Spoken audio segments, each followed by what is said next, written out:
कुंभ हो और चर्चा न हो, यह तो हो ही नहीं सकता। फिर ये तो महाकुंभ है, तो इसकी चर्चा क्यों नहीं होगी। इस बार का महाकुंभ नक्षत्रों की महादशा के कारण 144 वर्ष बाद आया है। वैसे तो यह प्रत्येक 12 वर्ष बाद ही आ जाता है। आप सबको एक खगोलीय जानकारी दे दूं कि सौर मंडल का सबसे बड़ा ग्रह बृहस्पति है, जिसको हम अंग्रेजी में जुपिटर कहते हैं। यह जुपिटर देवताओं का गुरु माना जाता है। बृहस्पति को ज्ञान विज्ञान का देवता भी माना जाता है। बृहस्पति सूर्य का एक चक्कर लगभग 12 वर्ष में पूरा करता है और सूर्य हमारे सौर मंडल का केंद्र है। और महाकुंभ भी प्रत्येक 12 वर्ष बाद ही आता है।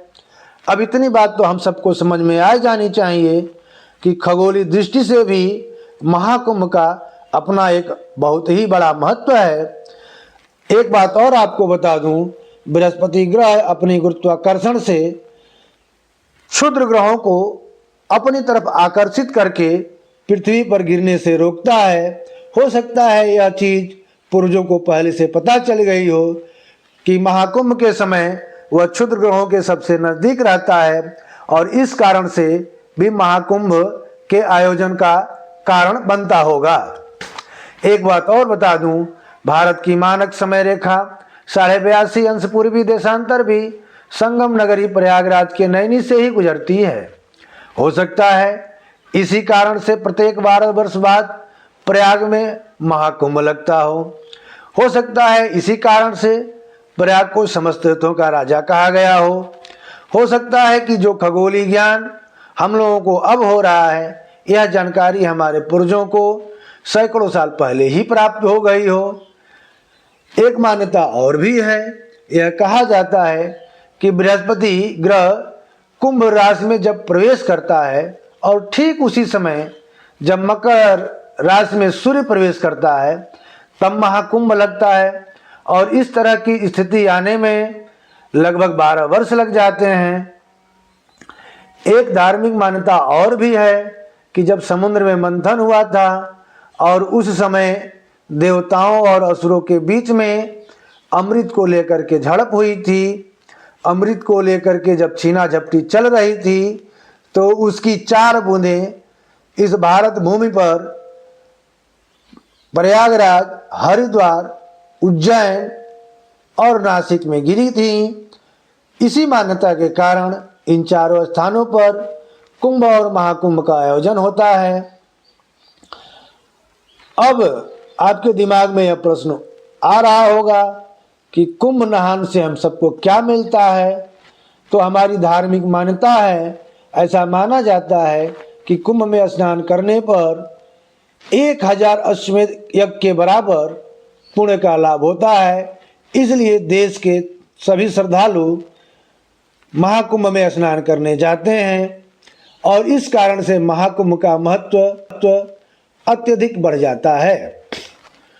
प्राचीन लेकिन इस बार के महाकुंभ का महत्व यूट्यूबर और मीडिया के लोगों ने हर्षा रिछारिया, मोनालिसा और पिता को राक्षस कहने वाले IITN बाबा अभय सिंह को जरूरत से ज़्यादा हाईलाइट करके उसके महत्व को कम कर दिया है।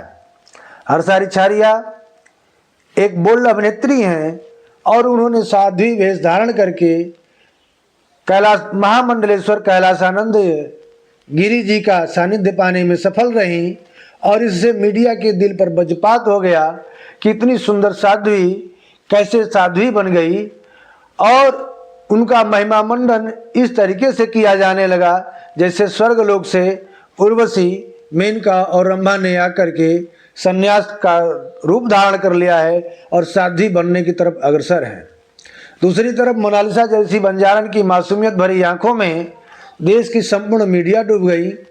कुंभ के तमाम संतों के ज्ञान और चमत्कार के आगे उसकी आंखें, उसकी मासूमियत भारी पड़ने लगी और वह देश की एक नई सेलिब्रिटी के रूप में उभर गई।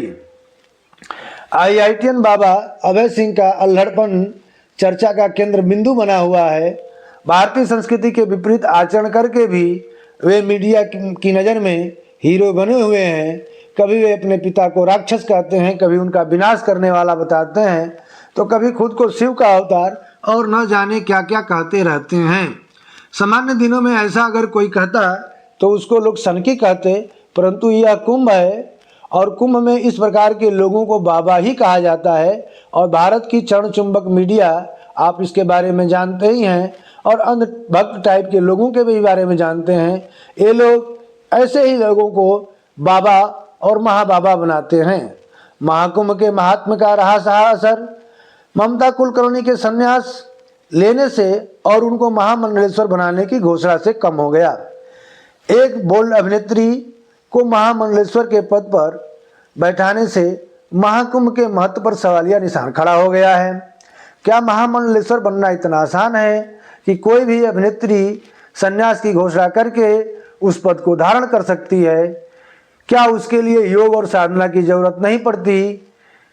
ये सारे प्रश्न अब प्रत्येक साधकों के दिमाग में चल रहे हैं जो इस समय संन्यास लिए पड़े हैं।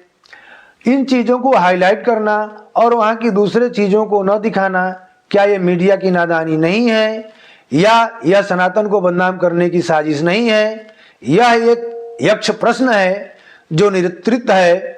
यदि आपके पास इसका उत्तर हो तो जरूर कमेंट में बताएं। धन्यवाद।